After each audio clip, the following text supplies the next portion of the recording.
السلام علیکم ورحمۃ اللہ وبرکاتہ۔ ڈیئر اسٹوڈنٹس، انشاءاللہ آج ہم خدیجہ مستور کا لکھا ہوا ایک ناول ہے آنگن، ٹھیک ہے، اس کا ہم مطالعہ کریں گے۔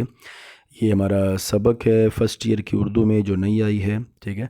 اچھا، اب ایسا ہے کہ اس سبق کا نام رکھا ہوا ہے اور پاکستان بن گیا، لیکن یہ آپ کو پتہ ہونا چاہیے کہ اصل میں نا یہ ناول ہے پورا، آنگن اس کا نام ہے، اور اس کا ایک یوں سمجھ لیں کہ خلاصہ بنا کے نا انہوں نے چھوٹا کر کے لکھا، کیونکہ ظاہر ہے وہ آپ کی کتاب کے اندر پورا ناول نہیں لکھ سکتے کیونکہ وہ کافی طویل ہوتا ہے، تو اس لیے پھر انہوں نے نا اس کو اس میں سے کچھ خلاصہ بنا کے اس کا آپ کے لیے آپ کے لیے رکھا ہے سبق میں، اور پھر اس کا نام انہوں نے رکھا ہے اور پاکستان بن گیا۔ تو یہ آپ کے علم کے اضافے کے لیے، اور آپ کو پتہ ہونا چاہیے کہ اصل میں کیا ہے، یہ پورا ناول ہے اور اس کا نام اس کا اصلی جو نام ہے وہ آنگن ہے، ٹھیک ہے۔ تو یہاں پر انہوں نے اس کا چونکہ مطلب تھوڑا مختصر کر کے لکھا ہوا ہے، تو اس کو انہوں نے نام دیا اور پاکستان بن گیا۔ اور دوسری بات ساتھ ساتھ یہ کہ یہ جو ناول ہے اس کو ایک ادبی انعام ہے اس کا، یہ آپ کی پہلی لائن میں تعارف میں لکھا ہوا ہے آدم جی۔ آدم جی ایک اعزازی انعام ہے، ٹھیک ہے، جس طرح ہے نشان حیدر ہوتا ہے، جیسے اسے کیا کہتے ہیں ستارہ جرت جیسے ہوتا ہے، ٹھیک ہے، اس طرح یہ ایک انعام ہے جو اس ناول کو ملا ہوا ہے۔ تو ہم اس کو تھوڑا سا پڑھتے ہیں ساتھ انشاءاللہ۔ کہتے ہیں جی، آدم جی ادبی انعام یافتہ ناول آنگن قیام پاکستان کے بعد لکھے جانے والے ناولوں میں ممتاز مقام کا حامل ہے۔ آنگن میں ہندوستان کے ایک گھرانے، ایک مسلمان گھرانے کی زندگی کے حالات بیان ہوئے ہیں، اور اس امر کا تجزیہ کیا گیا ہے کہ افراد کی زندگیوں پر گرد و پیش میں رونما ہونے والے سماجی اور سیاسی واقعات کا گہرا اثر ہوتا ہے۔ اس کے علاوہ ناول میں مسلمان اشراف گھرانوں میں گھریلو زندگی کی جھلک، طبقہ نسواں کی جذباتی زندگی اور دوسرے کرداروں کی نفسیات کو مہارت سے پیش کیا گیا ہے۔ ناول کا موضوع تقسیم سے ذرا پہلے اور قیام پاکستان کے بعد کا وہ مختصر زمانہ ہے جب جنوبی ایشیا کے مسلمان ہجرت کرنے یا نہ کرنے کی کشمکش میں مبتلا تھے، اور ملک کے طول و عرض میں جا بجا انسانی خون ارزاں ہو گیا تھا۔ ارزاں کا مطلب ہوتا ہے سستا۔ اچھا، اب اس تعارف میں انہوں نے یہ کہا ہے کہ یہ جو ناول ہے یہ پاکستان کے بننے کے بالکل بعد میں لکھا گیا، اور اس کے اندر جو ہے وہ کچھ پاکستان بننے سے پہلے کے جو چھوٹے موٹے کچھ واقعات ہیں یا تاثرات ہیں ان کو پیش کیا گیا، اور زیادہ یہ ڈرامہ جو ہے وہ پاکستان بننے کے فوراً بعد میں لکھا گیا یہ ناول جو ہے۔ اچھا، اب اس میں انہوں نے یہ بتایا کہ اصل میں خدیجہ مستور جو قاری ہے اس کو یہ بتانا چاہتی ہے، قاری مین جو اس کو پڑھے گا، پڑھنے والا جو ہے، اس کو اصل میں یہ بتانا چاہتی ہے کہ جب پاکستان بن گیا تھا تو ظاہر ہے کہ لوگ 50 سالوں سے 100 سالوں سے جو اس وقت زندہ تھے ان کو بھی پتہ ہے، ابھی میں 50 سال سے اس مکان میں رہتا ہوں، کوئی 60 سال سے اس مکان میں رہتا ہے، کوئی اپنے دادے پردادے سے جو ہے وہ اس مکان میں رہتے ہیں، اس جگہ پہ رہتے ہیں۔ اب ان کی زمینیں ہیں، ان کے مال مویشی ہیں، ان کے رشتہ دار وغیرہ ہیں۔ اب اس وقت یہ معاملات تھے کہ جب پاکستان بن گیا تو اب سارے شش و پنج میں پڑے ہوئے ہیں کہ ہجرت کریں یا نہ کریں، جائیں یا نہ جائیں۔ ماں باپ مطلب کچھ ان کے بندے ابھی تازے جو ہے وہ شہید ہو گئے، تو ان کو اب چھوڑ کے چلے جائیں، وہ پتہ نہیں کہاں ہیں، کسی کا بیٹا گم ہو گیا، کسی کا باپ نہیں مل رہا، کسی کو پتہ ہے کہ شہید ہو گیا، کسی کو یہ بھی نہیں پتہ کہ شہید بھی ہوا ہے یا زندہ ہے یا مردہ ہے، کہاں پر ہے۔ یہ سچویشن ہے۔ پھر ایک وہ گھر، آپ کو پتہ ہے کہ گھر سے ویسے ہی بندے کو ایک انسیت محبت ہو جاتی ہے بندے کو، تو اب وہ ہم گھر چھوڑ کے چلے جائیں یا گھر چھوڑ کے نہ جائیں، پاکستان زیادہ بہتر رہے گا کہ یہاں ہی ہم ٹھیک ہیں، یہاں پر حملے بھی دوبارہ ہو سکتے ہیں۔ تو یہ بڑی ایک عجیب سی کشمکش تھی کہ کس طرح اس گھر کو چھوڑ کے چلے جائیں، کس طرح اپنے اس مال و متاع کو چھوڑ کے چلے جائیں۔ اب وہ ظاہر ہے آپ کو پتہ ہے کہ وہ اس طریقے میں اب وہ سارا گھر کا سامان بھی اٹھا کے نہیں لا سکتے جس طرح وہ ٹرینز کے اندر آتے ہوتے تھے۔ ایک ٹرین ہے جس میں 100 بندے آ سکتے ہیں، اور اسی ٹرین پر جب 1000 بندے نے آنا ہو تو سامان کہاں لے کے آ سکتے ہیں۔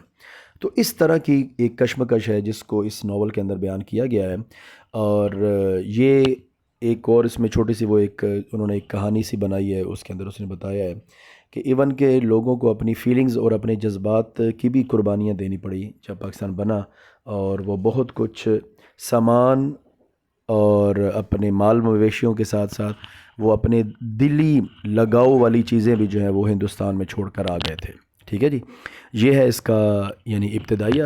تو ابھی ہم اس کو انشاءاللہ ریڈ کرتے ہیں۔ اچھا، ناول کیسے شروع ہوتا ہے جی؟ کہتا ہے جی پاکستان بن گیا، لیگی رہنما کراچی دارالحکومت جا چکے تھے۔ آپ کو پتہ ہے کہ پاکستان کا جو پہلا دارالحکومت تھا وہ کراچی تھا۔ جب پاکستان بن گیا تو سارے جو مسلم لیگ کے رہنما تھے وہ سارے کراچی جا رہے تھے، کیونکہ ظاہری سی بات ہے کہ اب آگے پاکستان بن گیا ہے تو اگلا لاہ عمل جو ہے ہم نے تیار کرنا ہے۔ پنجاب میں خون کی ہولی کھیلی جا رہی تھی، بڑے چچا اس صدمے سے جیسے نڈھال ہو گئے تھے۔ بیٹھک میں بیماروں کی طرح وہ ہر ایک سے پوچھتے رہتے، کیا ہو رہا ہے؟ یہ کیا ہو گیا؟ یہ ہندو مسلم ایک دم ایک دوسرے کے ایسے جانی دشمن کیسے ہو گئے؟ یہ انہیں کس نے سکھایا ہے؟ ان کے دل سے کس نے محبت چھین لی ہے؟ ٹھیک ہے جی۔ اب اس پورے ناول کا جو مین کریکٹر ہے وہ عالیہ لڑکی ہے، ٹھیک ہے۔ یہ اس کے بڑے چچا ہیں، یہ بھی پاکستان بننے کے لیے بڑی یعنی تگ و دو اور محنت اور کوشش کرتے رہے، اور ان کے جو دوسرے بھائی ہیں جو عالیہ کے ابا جی ہیں وہ بھی ان کے ساتھ تھے، لیکن وہ ظاہر ہے اسی یعنی مارکوں کے اندر وہ شہید ہو گئے۔ اب عالیہ جو ہے وہ یتیم ہے، اس لیے وہ اپنے بڑے چچا سے جو ہے وہ زیادہ پیار بھی کرتی ہے۔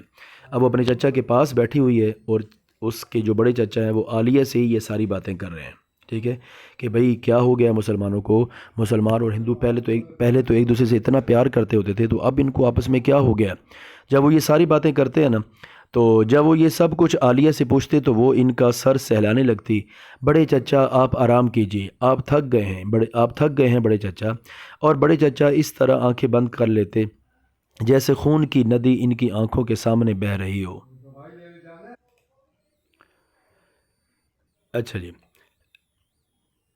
جب وہ یہ سب کچھ عالیہ سے پوچھتے تو وہ ان کا سر سہلانے لگتی۔ بڑے چچا آپ آرام کیجیے، آپ تھک گئے ہیں بڑے چچا۔ اور بڑے چچا اس طرح آنکھیں بند کر لیتے جیسے خون کی ندی ان کی آنکھوں کے سامنے بہہ رہی ہو۔ زمانے کی بات ہے، وہ بھی زمانہ تھا جب ہندو اپنے گاؤں کے مسلمانوں پر آنچ آتے دیکھتے تو سر دھڑ کی بازی لگا دیتے، اور مسلمان ہندو کی عزت بچانے کے لیے اپنی جان نچھاور کر دیتا۔ یہ مطلب اس کا چچا بول رہا ہے، ٹھیک ہے جی۔ ایسا بھائی چارہ تھا کہ لگتا تھا ایک ماں کے پیٹ سے پیدا ہوئے ہیں، پر اب کیا رہ گیا؟ دونوں کے ہاتھوں میں خنجر آ گیا۔ کریمہ بوا یہ ان کے گھر میں ایک عورت ہے جو یعنی نوکرانی ہے جو کام کرتی ہے، وہ کافی عرصے سے ان کے گھر میں کام کرتی ہے، اس لیے وہ اب ان کے گھر کا ایک فرد ہی ہے۔ کہتے ہیں جی کریمہ بوا فساد کی خبریں سن کر ٹھنڈی آہیں بھرا کرتی۔ اپنے شہر میں فساد تو نہ ہوا تھا مگر سب کی جانوں پر بنی رہتی تھی، پتہ نہیں کب کیا ہو جائے۔ اب یہ اگلا جو ڈائلاگ ہے، یہ جو بڑے چچا ہیں یہ ان کی بیوی ہے، ٹھیک ہے، تو یہ اب پوچھ رہی ہے کہاں ہوگا میرا شکیل؟ شکیل ان کا بیٹا ہے، شکیل اور جمیل دو ان کے بیٹے ہیں۔ اب شکیل جو ہے وہ بھی کافی دنوں سے جو ہے وہ گم ہے، وہ کہیں پتہ نہیں اس کا کہ وہ کہاں ہے۔ پاکستان تو بن گیا لیکن اس کا بیٹا شکیل نہیں ملا، اس لیے ماں اب بول رہی ہے، ٹھیک ہے، یعنی عالیہ کی بڑی چچی بول رہی ہے کہاں ہوگا میرا شکیل؟ بمبئی میں فساد کی خبر سن کر بڑی چچی بلکنے لگی۔ تمہارا پاکستان بن گیا جمیل، تمہارے ابا کا ملک بھی آزاد ہو گیا، پر میرے شکیل کو اب کون لائے گا؟ اب وہ ظاہر ماں ہے تو وہ اس طرح بول رہی ہے۔ اب جمیل کہتا ہے سب ٹھیک ہو جائے گا اماں، وہ خیریت سے ہوگا، یہ فساد وساد تو 4 دن میں ختم ہو جائیں گے۔ جمیل بھیا ان کو سمجھاتے مگر ان کا چہرہ فک رہتا، مطلب وہ بھی پریشان ہی تھی۔ اب جمیل بھیا ان کو سمجھاتے، اب یعنی اب عالیہ، اصل میں یہ عالیہ کی طرف سے کہانی ہے نا، تو عالیہ کہہ رہی ہے کہ جمیل بھیا سب کو اس طرح سمجھا رہے تھے اور پھر وہ یعنی سب کو سمجھاتے مگر ان کا چہرہ جو ہے وہ فاقی رہتا۔ شام سب لوگ خاموش بیٹھے چائے پی رہے تھے کہ ماموں کا خط آ گیا۔ اب یہ جملے کون بول رہا ہے؟